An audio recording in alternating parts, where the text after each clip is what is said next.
Pero cuando llegó la 170ª noche,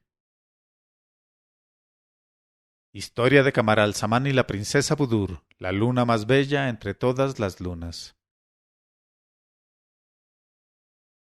La pequeña doña Sada, que ya no podía resistir más su impaciencia, se levantó de la alfombra en que estaba acurrucada y dijo a Sherazada: «Oh hermana mía, te ruego que nos cuentes la historia prometida cuyo título solo ya me estremece de placer y emoción».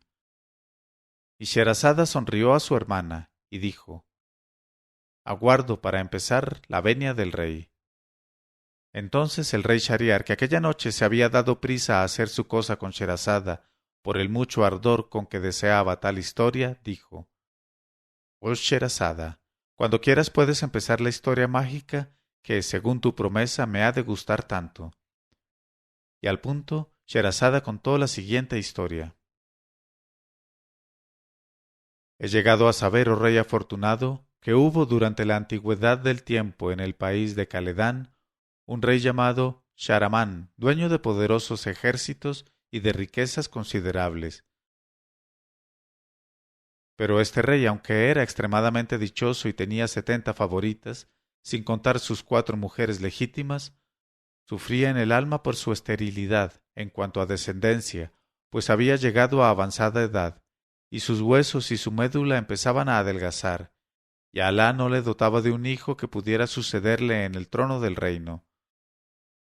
Un día se decidió a poner al gran visir al corriente de sus penas ocultas, y habiéndole mandado llamar, le dijo: «Oh mi visir, ya no sé a qué atribuir esta esterilidad que me hace padecer enormemente». Y el gran visir reflexionó durante 1 hora, al cabo de la cual levantó la cabeza y dijo al rey: «Oh rey, verdaderamente es esta una cuestión muy delicada, y sólo la puede resolver Alá Todopoderoso.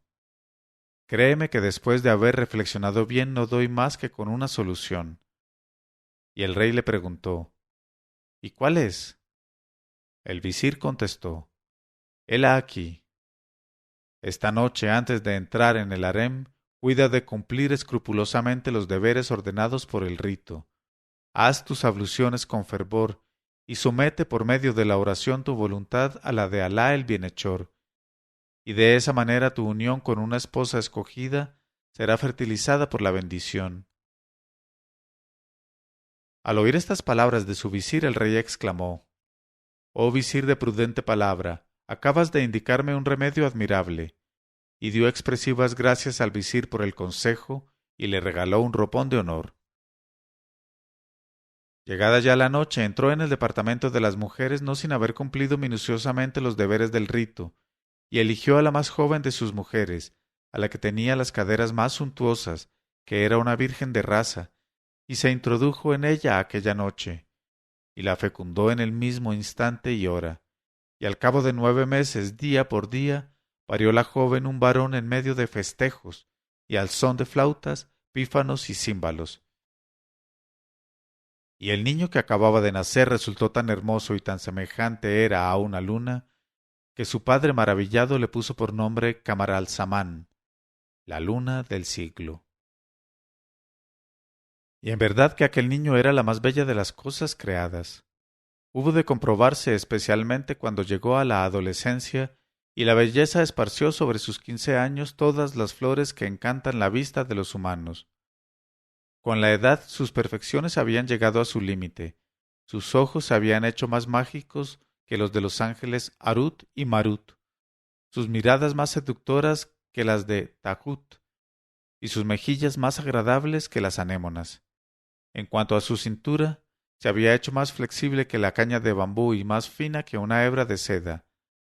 Pero en cuanto a sus nalgas, eran tan pesadas que podían tomarse por una montaña de arena en movimiento, y los ruiseñores se ponían a cantar al verlas.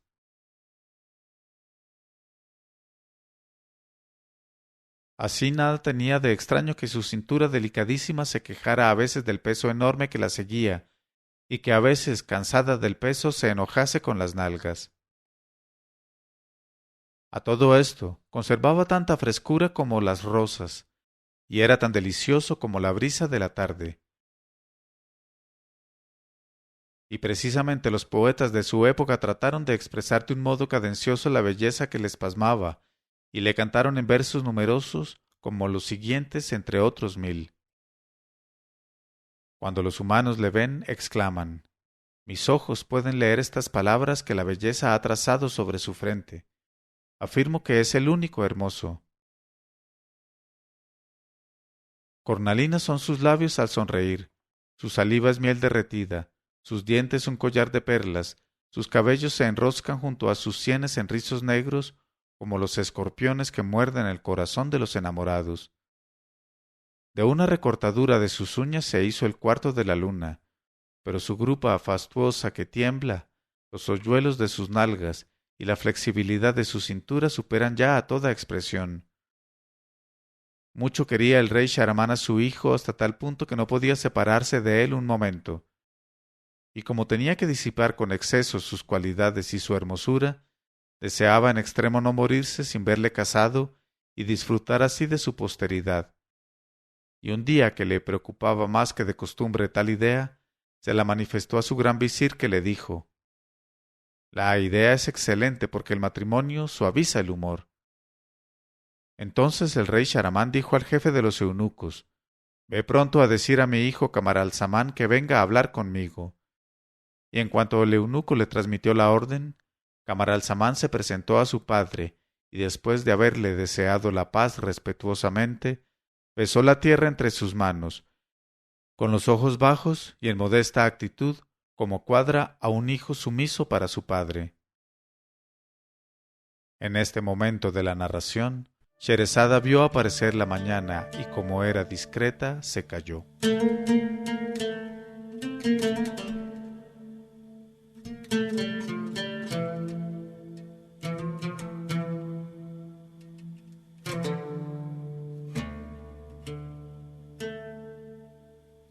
Pero cuando llegó la 171ª noche, ella dijo, con los ojos bajos y en modesta actitud, como cuadra a un hijo sumiso para su padre. Entonces el rey Shahramán le dijo: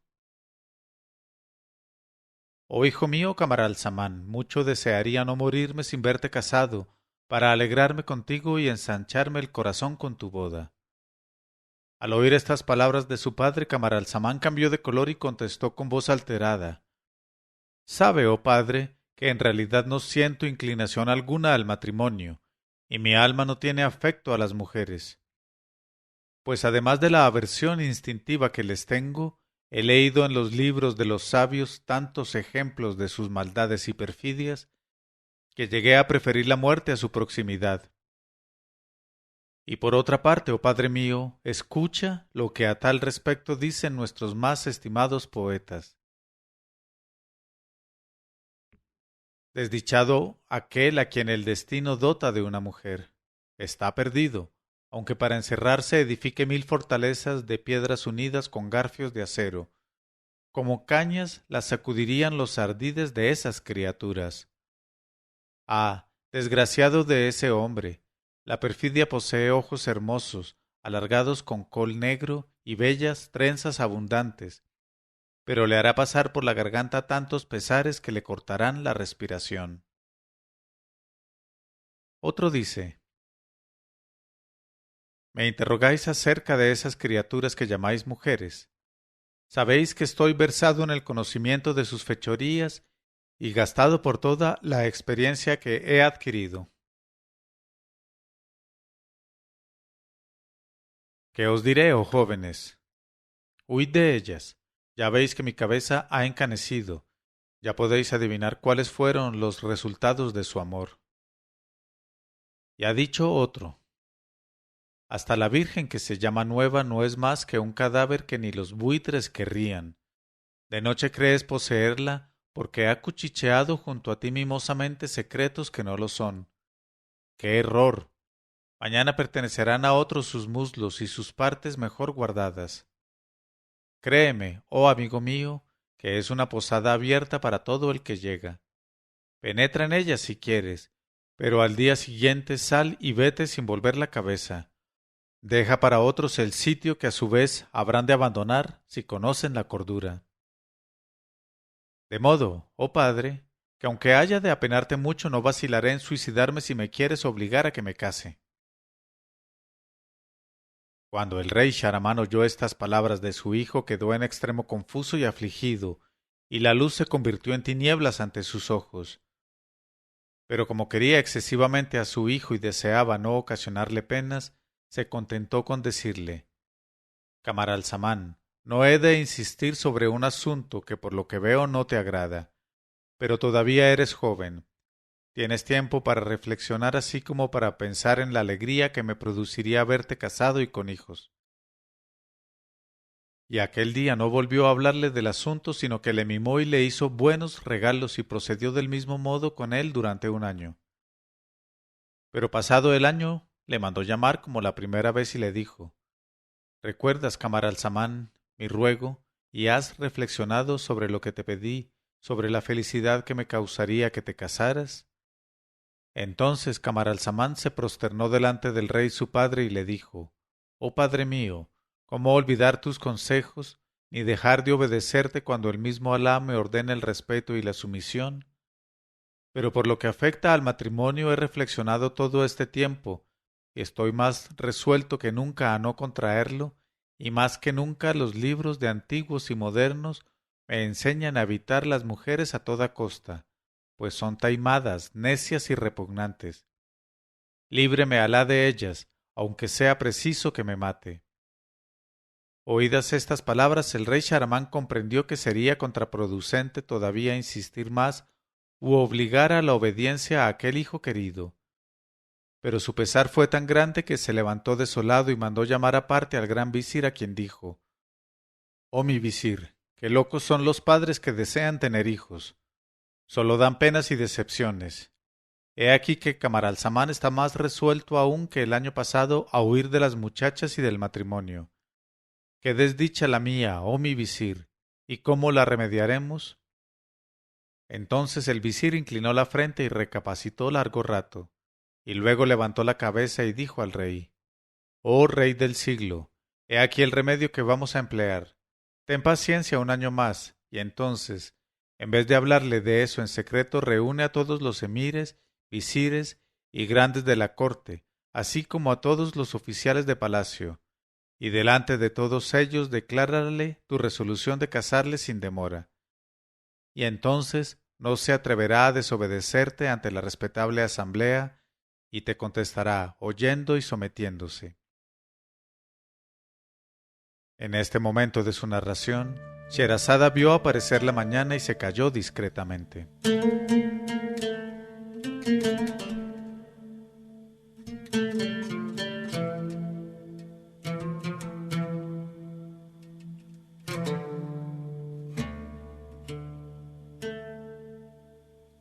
Pero cuando llegó la 172ª noche, ella dijo: y te contestará oyendo y sometiéndose.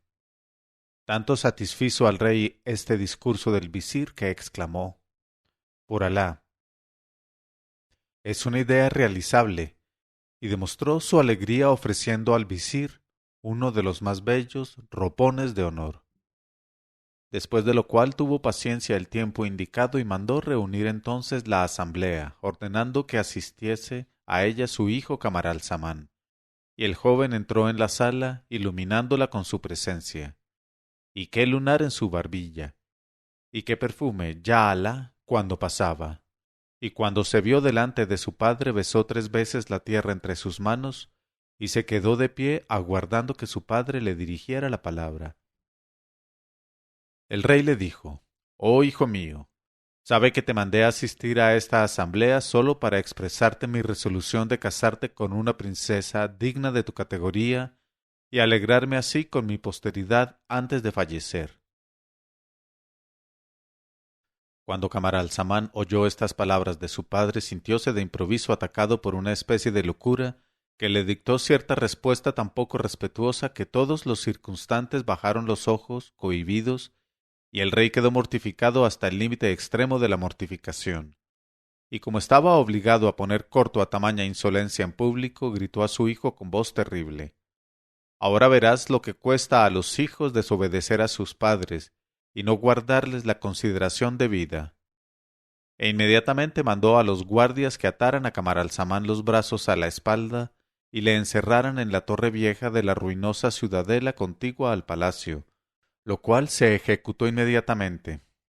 Y uno de los guardias se quedó a la puerta para vigilar al príncipe y acudir a su llamamiento en caso de necesidad. Cuando Camaralzaman se vio encerrado de aquel modo, se entristeció mucho y dijo para sí: ¿Acaso más me habría valido obedecer a mi padre y casarme contra mi gusto para complacerle? Siquiera así habría evitado darle tal pena, y que me encerraran en esta especie de calabozo en lo más alto de esta torre vieja. Ah, malditas mujeres, hasta de mi infortunio sois la principal causa. Esto en cuanto a Camaralzaman. Pero con respecto a Sharamán, se retiró a sus aposentos, y al pensar que su hijo, al cual quería tanto, estaba en aquel momento solo, triste y encerrado, y quizá desesperado, empezó a lamentarse y a llorar, porque su cariño al hijo era grandísimo y le hacía olvidar la insolencia de que en público habíase hecho reo. Y se enfureció mucho contra el visir, que fue quien le instigó a reunir la asamblea, por lo que le mandó llamar y le dijo: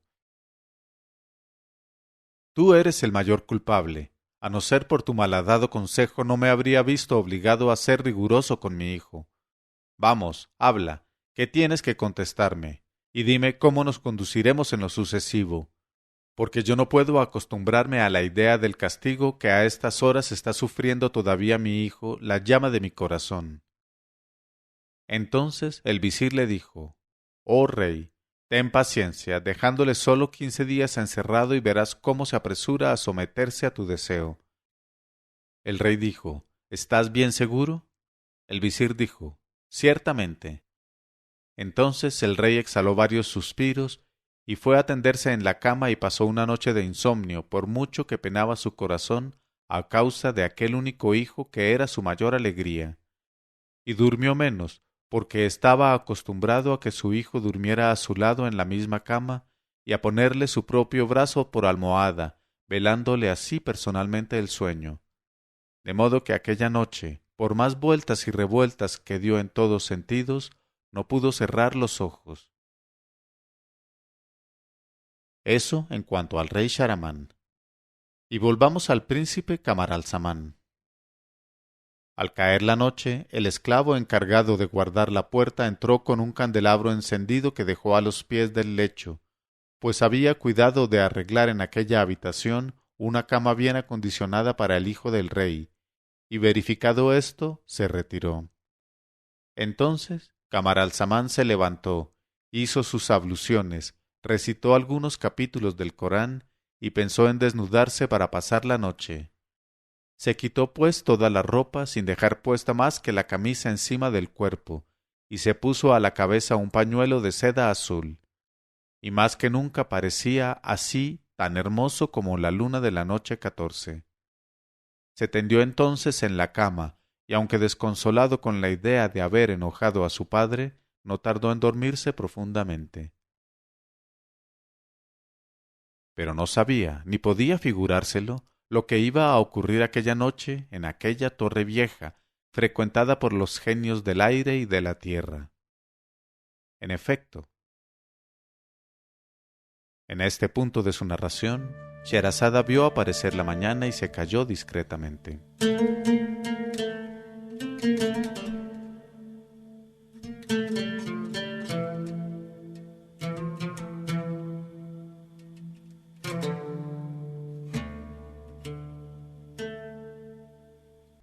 Pero cuando llegó la 176ª noche, nota del traductor. Como las noches anteriores ocupan cada una pocos renglones en el texto árabe, he suprimido las indicaciones de su orden numérico para no interrumpir el relato con demasiada frecuencia. Lo mismo procederé en adelante siempre que se presente el mismo caso.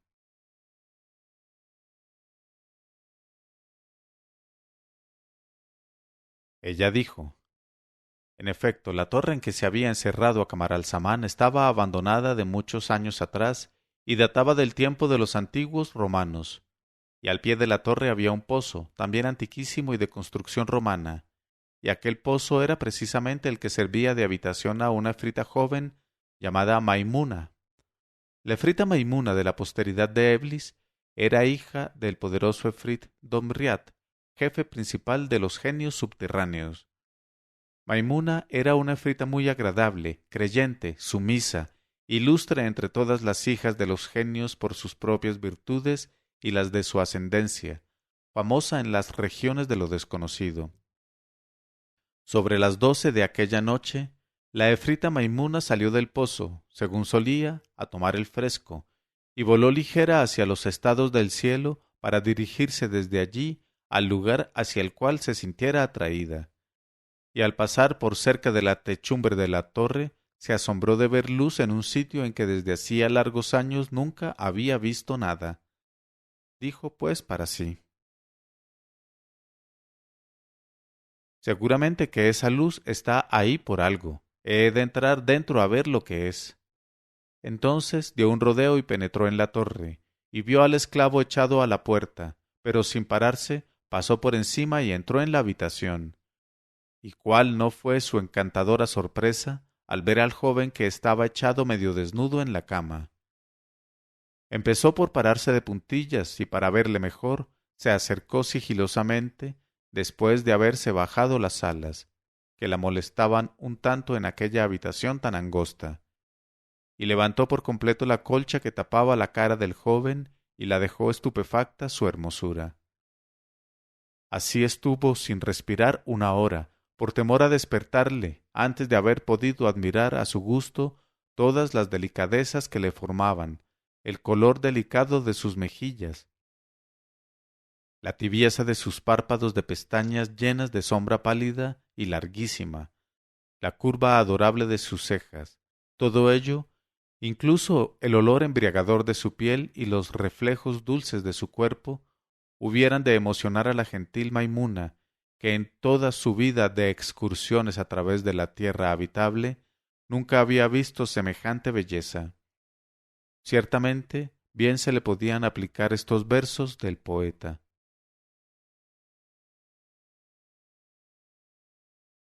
Al contacto de mis labios vi que se ennegrecían sus pupilas, que son mi locura, y se sonrojaban sus mejillas, que son toda mi alma. Y exclamé: oh corazón mío, di a los que se atreven a motear tu pasión: oh censores, enseñadme un objeto tan hermoso como mi bien amado.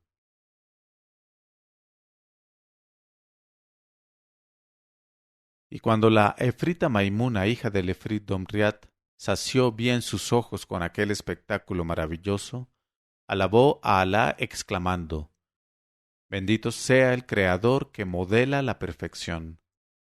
Después pensó: ¿y cómo los padres de este adolescente pueden separarse de él para encerrarle solo en esta torre derruida? ¿No temerán los maleficios de los genios malos de mi raza que habitan en los escombros y en los lugares desiertos? Pero por Alá, ya que ellos no hacen caso de su hijo, juro otorgarle mi protección y defenderle contra todo efrit que, atraído por sus encantos, quiera abusar de él.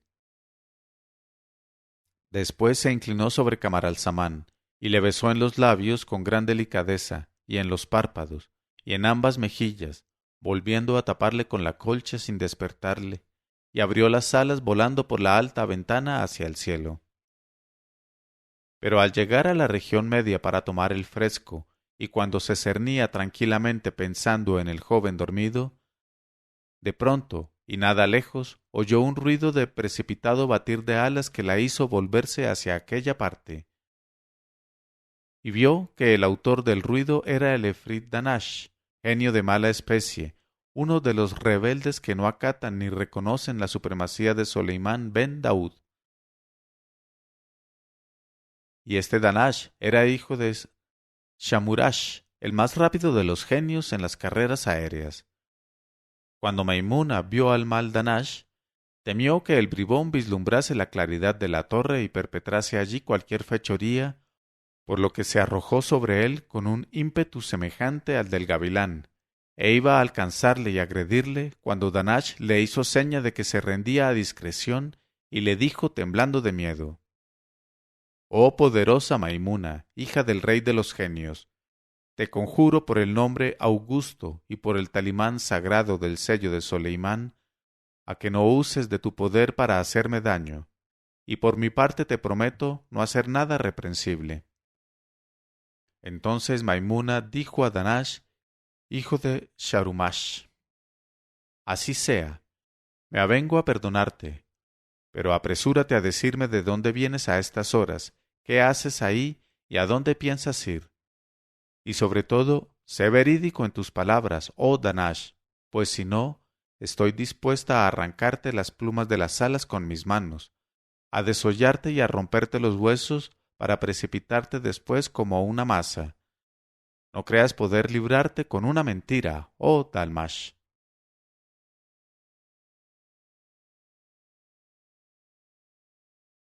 Entonces el efrit dijo: «Oh mi dueña Maimuna, sabe que en este momento me has encontrado muy a propósito para oír cualquier cosa completamente extraordinaria, pero prométeme siquiera dejarme ir en paz si satisfago tu deseo y darme un salvoconducto que en adelante me resguarde de la mala voluntad de todos los genios, mis enemigos del aire, el mar y la tierra, ya que eres la hija del rey de todos nosotros, Domriat el Formidable».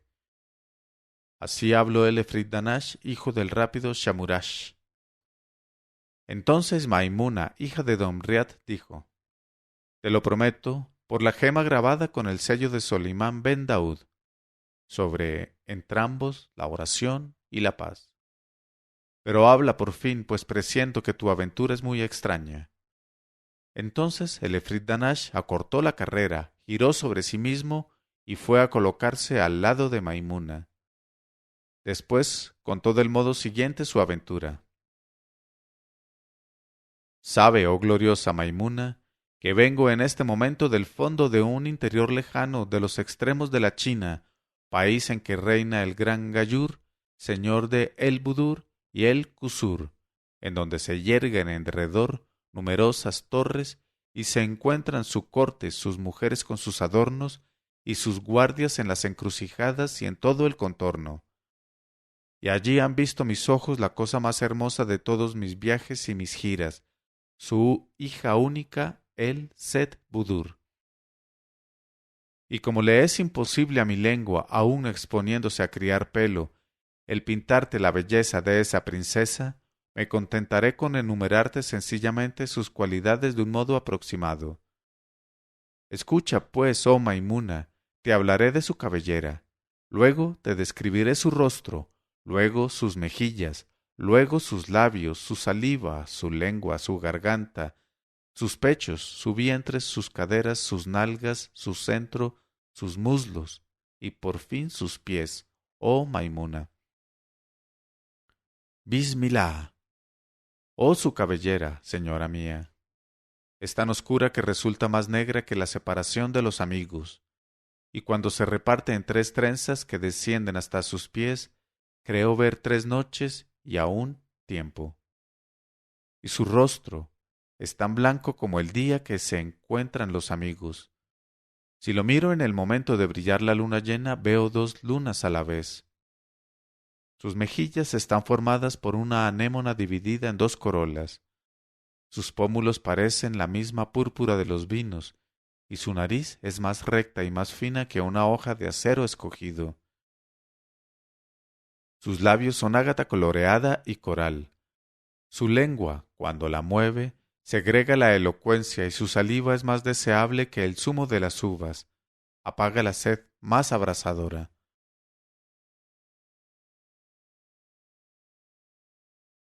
Tal es su boca. Pero su seno, bendito sea el Creador, es una seducción viviente, sostiene 2 pechos gemelos del marfil más puro, redondos y que caben en los 5 dedos de la mano. Su vientre tiene hoyuelos llenos de sombra y colocados con tanta armonía como los caracteres árabes en el sello de un escriba copto de Egipto. Y este vientre da nacimiento a una cintura elástica, ya alá, y formada. Pero, ¿y sus nalgas? Sus nalgas, me estremezco, son una masa tan pesada que obligan a su ama a sentarse cuando se levanta y a levantarse cuando se acuesta. Verdaderamente, oh dueña mía, no puedo darte idea de ellas más que recurriendo a estos versos del poeta. Tiene un trasero enorme y fastuoso que necesitaría una cintura menos frágil que aquella de que está suspendido. Es, para ella y para mí, origen de torturas incesantes y de alboroto, pues. A ella la obliga a sentarse cuando se levanta, y a mí, cuando pienso en él, me pone el zib siempre erguido. Tal es su trasero, y de él se desprenden dos muslos gloriosos de mármol blanco, sólidos, unidos en lo alto por una corona. Después vienen las piernas y los pies gentiles y tan pequeños que me asombra cómo pueden sostener tantos pesos superpuestos. En cuanto a su centro, oh Maimuna, a decir verdad, desespero de poder hablarte de él como corresponde, pues es definitivo y absoluto. Por ahora sólo esto mi lengua puede revelarte. Ni siquiera por ademanes me sería posible hacerte apreciar todas sus suntuosidades. Y así es, poco más o menos, oh Maimuna, la adolescente princesa El Set Budur, hija del rey Gayur. En este punto de su relato, Sherazada vio aparecer la mañana y, como era discreta, aplazó la continuación para el siguiente día.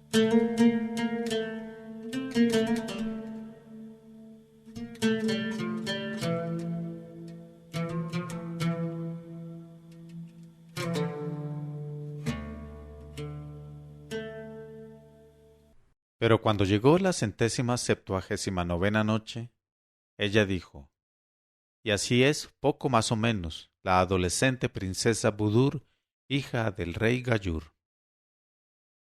Pero también he de decirte, oh Maimuna, que el rey Gayur amaba en extremo a su hija El Set Budur, cuyas perfecciones acabo de enumerarte sencillamente, y la quería con afecto tan vivo que su placer era ingeniarse para darle cada día una distracción nueva.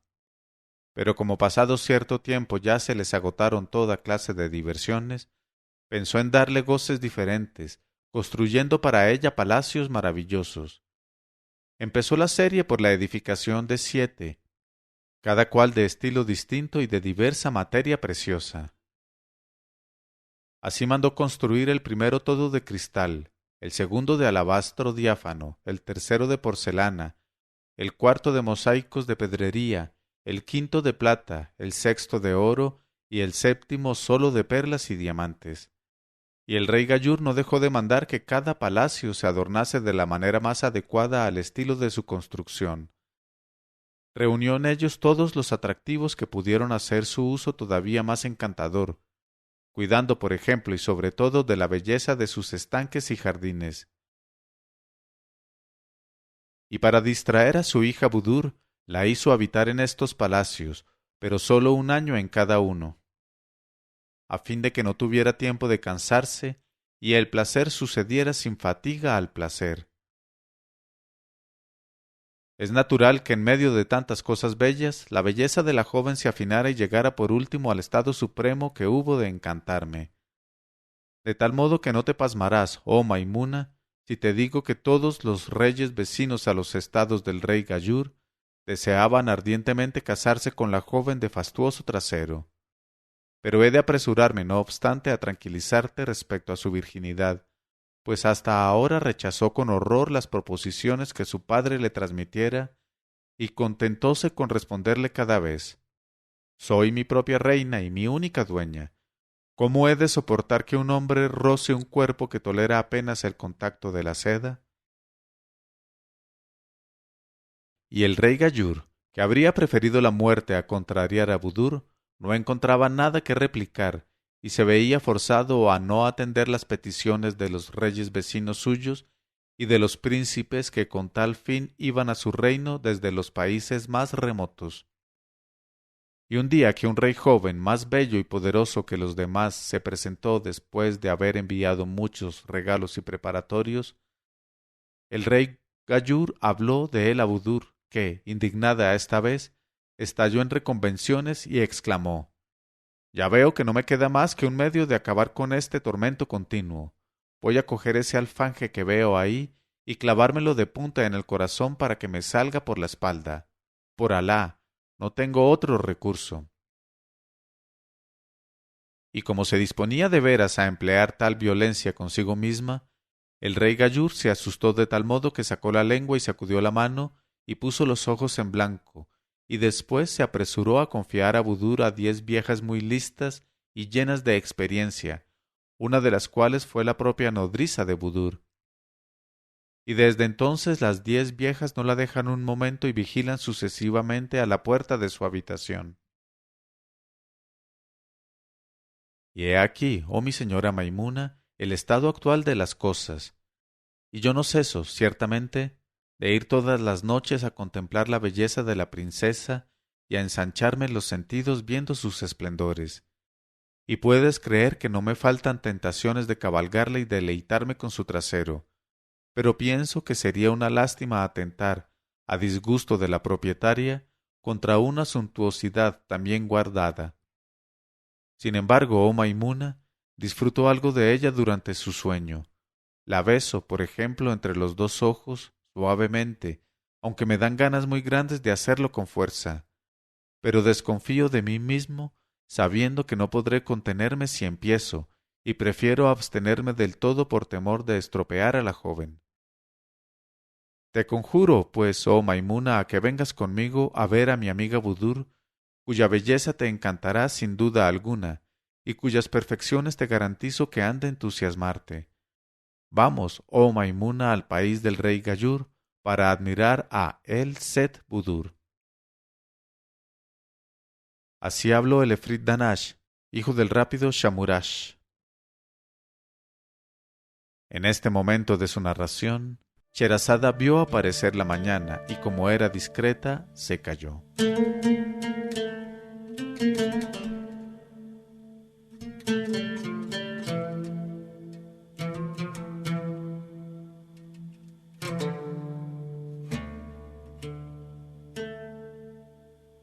Pero cuando llegó la 180ª noche, ella dijo: Así habló el Efrit Danash, hijo del rápido Shamurash. Cuando la joven efrita Maimuna hubo oído esta historia, en vez de contestar, se rió burlonamente, dio un aletazo en el vientre al efrit y escupiéndole en la cara le dijo: «Qué estúpido estás con tu muchacha Meona, y verdaderamente me pregunto cómo te has atrevido a hablarme de ella, cuando debes saber que no podría soportar por un momento la comparación con el hermoso adolescente a quien amo». Y el efrit exclamó limpiándose la cara: «Pero, oh mi señora, ignoro en absoluto la existencia de tu joven amigo y, con perdón tuyo, no deseo más que verlo, aunque me cuesta mucho trabajo creer que pueda igualar a la hermosura de mi princesa». Entonces Maimuna le gritó: «¿Quieres callar, maldito? Te repito que mi amigo es tan hermoso que si le vieras, aunque fuese en sueños, te daría un ataque de epilepsia y babearías como un camello». Y Danash preguntó: «¿Pero dónde está y quién puede ser?».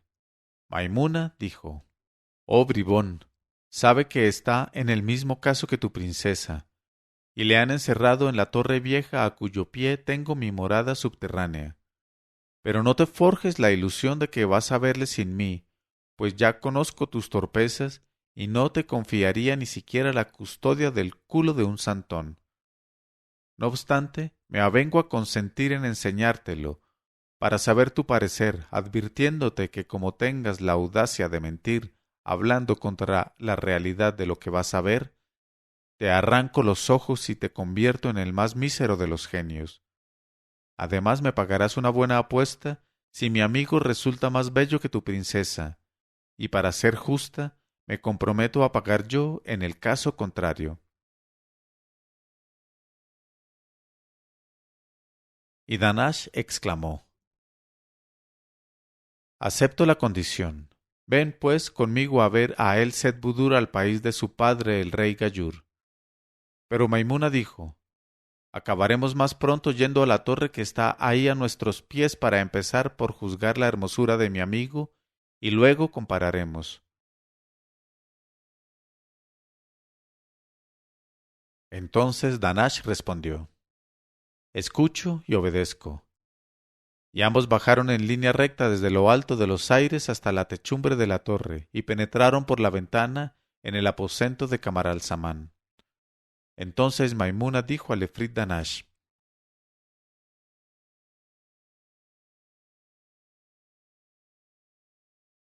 no te muevas, y sobre todo, sé correcto. Después se acercó al joven dormido y levantó la sábana. Después se acercó al joven dormido y levantó la sábana que en aquel momento le cubría, y se volvió hacia Danash y le dijo: mira, oh maldito, y ten cuidado con no caerte todo lo largo que eres. Y Danash alargó la cabeza y retrocedió estupefacto. Luego estiró de nuevo el cuello e inspeccionó largo rato la cara y el cuerpo del hermoso joven, al cabo de lo cual movió la cabeza y dijo: oh mi señora Maimuna, ya veo que tienes mucha disculpa al pensar que tu amigo es de belleza incomparable, pues en verdad que nunca he visto tantas perfecciones en un cuerpo de adolescente, y eso que sabes que conozco a los más bellos de los hijos de los hombres. Pero, oh Maimuna, el molde que le fabricó no se ha roto sin producir antes una muestra femenil que es precisamente la princesa Budur. Al oír estas palabras, Maimuna se lanzó sobre Danash y le dio un aletazo en la cabeza que le rompió un cuerno, y le gritó: oh tú, el más vil de los genios, ve inmediatamente al palacio de Seth Budur, en ese país del rey Gayur, y trae a la princesa desde allá hasta aquí, pues no quiero molestarme en acompañarte a casa de esa chiquilla. En cuanto la hayas traído, la acostaremos al lado de mi joven amigo, y compararemos con nuestros propios ojos. Y vuelve pronto, Danash, o te despedazo el cuerpo y te echo como pasto a las hienas y a los cuervos. Entonces el Efrit Danash recogió el cuerno del suelo y se marchó con aire lamentable, rascándose el trasero. Después atravesó el espacio como una saeta, y no tardó en volver pasada una hora con su carga a cuestas. Y la princesa, dormida en hombros de Danash, no tenía puesta más que la camisa, y su cuerpo palpitaba en su blancura. Y en las amplias mangas de la camisa estaban bordados estos versos que se entrelazaban agradablemente. Tres cosas le impiden otorgar a los humanos una mirada que diga sí: el temor a lo desconocido, el horror a lo conocido y su hermosura. Entonces Maimuna dijo a Danash: me parece que debiste entretenerte por el camino con esta joven, pues te has retrasado, y a un buen efrit no le hace falta gastar una hora en ir del país de Caledán a lo último de la China y volver por el camino más derecho. Bueno, apresúrate a atender a esa muchacha al lado de mi amigo para que hagamos nuestro examen. Y el efrit Danash, con infinitas precauciones, colocó suavemente en la cama a la princesa y le quitó la camisa. Verdaderamente la princesa era muy bella, y tal como la había descrito el efrit Danash. Y Maimuna pudo observar que el parecido entre los dos jóvenes era tan perfecto que se los hubiera tomado por dos gemelos, y solamente diferían en el centro. Pero tenían la misma cara de luna, la misma cintura delicada y las mismas nalgas redondas y llenas de opulencia. Y también pudo darse cuenta de que si la joven carecía en el centro de lo que adornaba al adolescente, lo sustituía ventajosamente con dos breves pechos maravillosos que denotaban su sexo suculento. Dijo pues a Danash: veo que se puede vacilar un momento acerca de la preferencia debido a una u otra de nuestros amigos, pero hay que ser ciego o insensato como tú para no reconocer que entre dos jóvenes de igual belleza, siendo uno varón y otra hembra, el varón es superior a la hembra.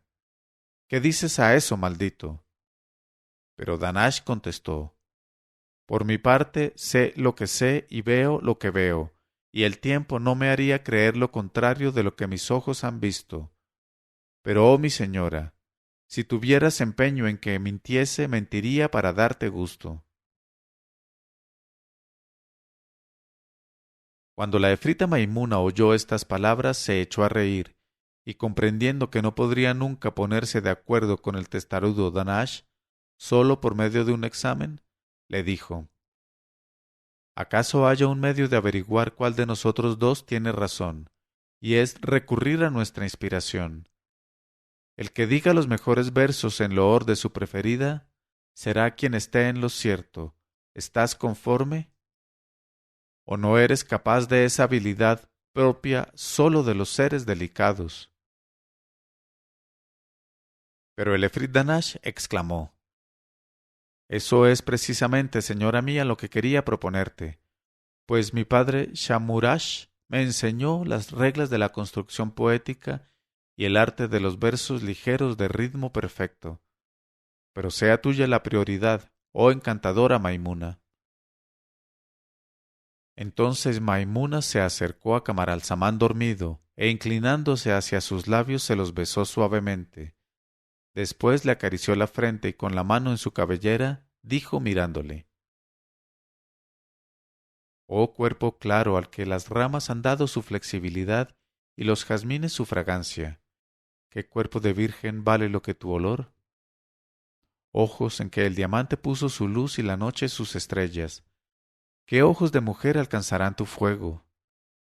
Beso de tu boca, más dulce que la miel aromática, ¿qué beso femenil lograría tu frescura? Oh, acariciar tu cabellera y estremecerme con toda mi carne sobre tu carne, y luego ver salir las estrellas en tus ojos. Cuando el Efrit Danash oyó estos versos de Maimuna, se extasió hasta el límite del éxtasis, y después se convulsionó hasta el límite de la convulsión, tanto por rendir homenaje al talento de la efrita, como para expresar la emoción que le habían causado ritmos tan afinados. Pero no tardó en acercarse a su vez a su amiga Budur, para inclinarse hacia sus pechos desnudos y depositar en ellos una caricia, e inspirado por sus encantos, dijo mirándola: Los arrayanes de Damasco, oh joven, me exaltan el alma cuando sonríen, pero tu belleza. Las rosas de Bagdad alimentadas con claror de luna y rocío me embriagan el alma cuando sonríen, pero tus labios desnudos. Cuando sonríen tus labios desnudos y tu belleza florida, oh amada mía, me vuelven loco, y desaparece todo lo demás. No bien Maimuna oyó oda tan deliciosa, sorprendióse en gran manera al encontrar. En este momento de su narración, Sherazada vio aparecer la mañana y se calló discretamente.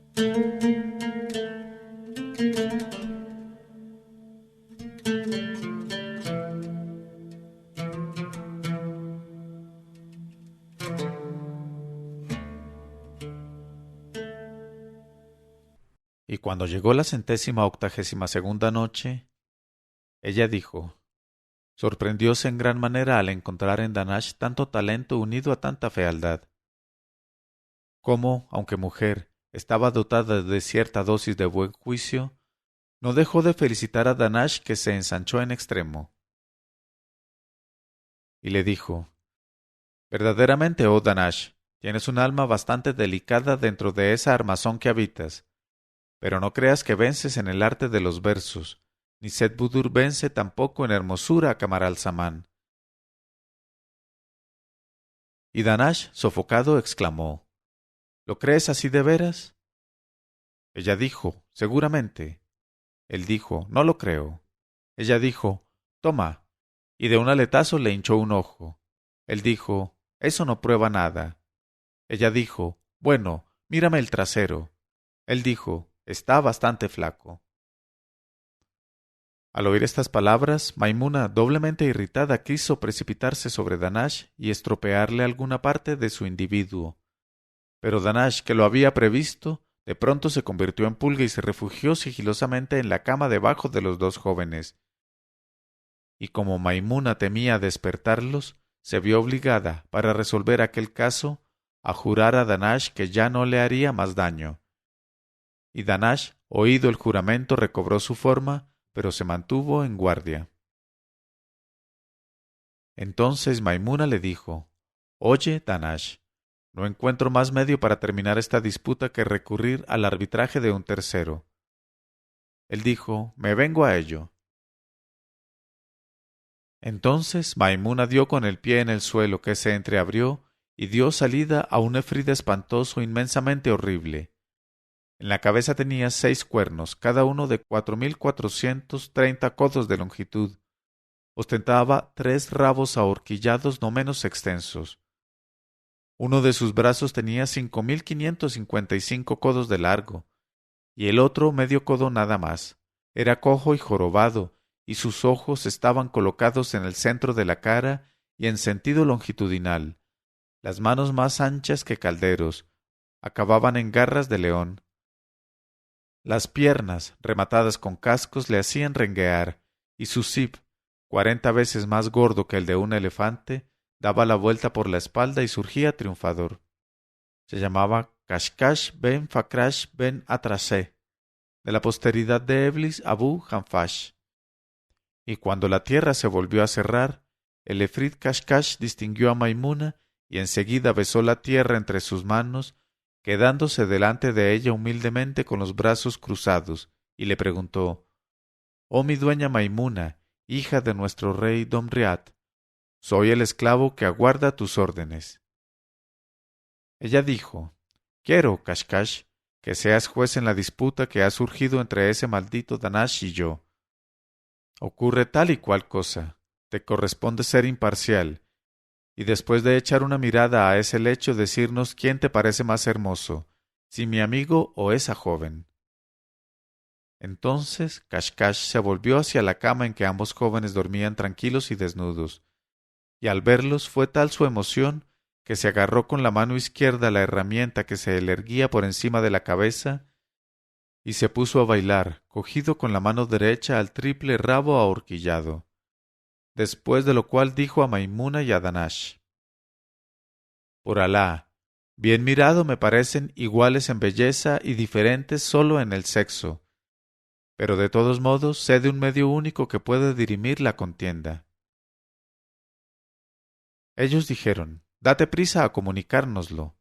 Él contestó: «Dejadme primero cantar algo en honor a esa joven que me alborota en extremo». Maimuna dijo: «Poco tiempo hay para eso, como no quieras decirnos versos acerca de ese hermoso adolescente». Y Kashkash dijo: «¿Acaso resulte algo extraordinario?». Ella contestó: «Canta de todas maneras siempre que los versos sean bien medidos y breves». Entonces Kashkash cantó estos versos oscuros y complicados: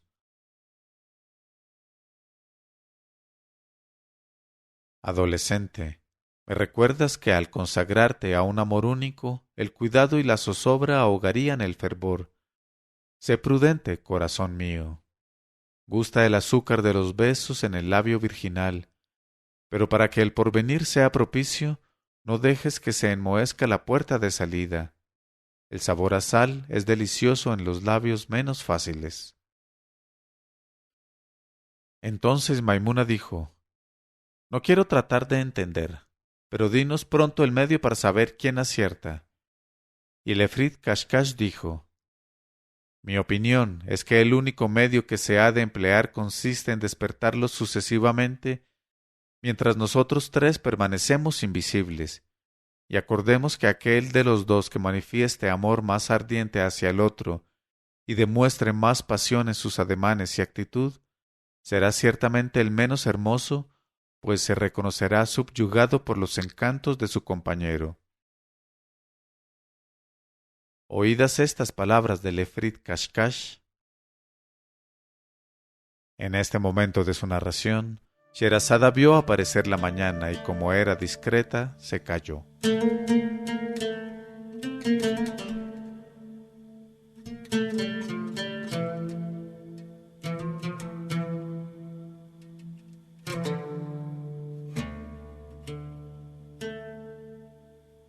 Pero cuando llegó la 183ª noche, ella dijo: Oídas estas palabras del efrit Kashkash, Maimuna exclamó: Admirable idea. Y Danash también exclamó: Me parece muy bien. E inmediatamente se convirtió otra vez en pulga, pero esta vez para picar en el cuello al hermoso Camaralzaman. Al sentir tal picadura, que fue terrible, Camaralzaman se despertó con sobresalto y se llevó la mano rápidamente al sitio picado, pero nada pudo coger, pues el veloz Danash, que se había vengado algo en la piel del adolescente de todas las afrentas de Maimuna soportadas en silencio, pronto recobró su forma de efrit invisible para ser testigo de lo que iba a suceder.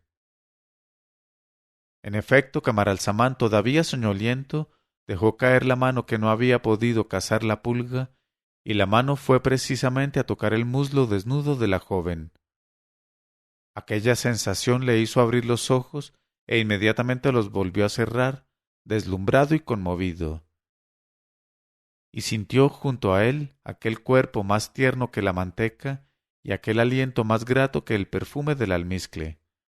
De modo que su sorpresa fue extremada, pero no desprovista de atractivos, y acabó por levantar la cabeza y contemplar la incomparable belleza de la desconocida que dormía a su lado. Apoyó pues el codo en las almohadas y, olvidándose en un momento de la aversión que experimentó por el otro sexo hasta entonces, empezó a detallar con miradas de deleite las perfecciones de la joven. Primero la comparó mentalmente con una hermosa ciudadela coronada por una cúpula, después con una perla, luego con una rosa, ya que de primera intención no podía establecer comparaciones muy exactas, porque siempre se había negado a mirar a las mujeres, y era ignorante en cuanto a sus formas y sus gracias.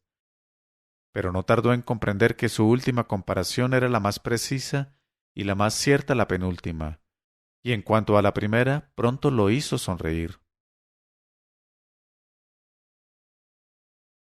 De modo que Camaralzaman se inclinó hacia la rosa y vio que el perfume de su carne era tan delicioso que pasó la nariz por toda su superficie, y le agradó tanto aquello que dijo para sí: Voy a tocarla para enterarme. Y paseó los dedos por todos los contornos de la perla, y comprobó que aquel contacto le abrasaba el cuerpo, y provocaba movimientos y latidos en diversas partes de su individuo, de tal modo que experimentó violento deseo de dar libre carrera a aquel instinto natural tan espontáneo, y exclamó: Todo sucede mediante la voluntad de Alá, y se dispuso a la copulación. Cogió pues a la joven pensando: Cuánto me asombra que esté sin calzón, y le dio vueltas y más vueltas, y la palpó, y después dijo maravillado: Ya Alá, qué trasero tan gordo. Luego le acarició el vientre y dijo: Es una maravilla de ternura. Después le tentó los pechos y los cogió, y al llenarse las dos manos sintió tal estremecimiento voluptuoso que exclamó: Por Alá, no tengo más remedio que despertarla para hacer bien las cosas. Pero ¿cómo no se ha despertado en el tiempo que llevo tocándola? Y lo que impedía despertarse a la joven era la voluntad del efrit Danash, que la había sumido en aquel sueño tan pesado para facilitar la acción de Camaralzaman. Y Camaralzaman puso sus labios en los de la princesa y le dio un prolongado beso, y como no se despertara le dio el segundo y el tercero, sin que ella manifestara percatarse. Entonces empezó a hablarle diciendo: Oh corazón mío, ojos míos, hígado mío, despiértate. Soy Camaralzaman. Pero la joven no hizo el menor movimiento. Entonces Camaralzaman, al ver lo inútil de sus llamamientos, dijo para sí: Por Alá, ya no puedo aguardar más. Todo me impulsa a entrar en ella. Veré si lo puedo lograr mientras duerme. Y se tendió encima de la joven. A todo eso, Maimuna y Danash y Kashkash miraban, y Maimuna empezó a alarmarse y se apresuraba ya, en caso de consumarse el acto, a decir que aquello no valía. Camaralzaman se tendió pues encima de la joven que dormía boca arriba. En este momento de su narración, Sherazada vio que aparecía la mañana y como era discreta, se calló.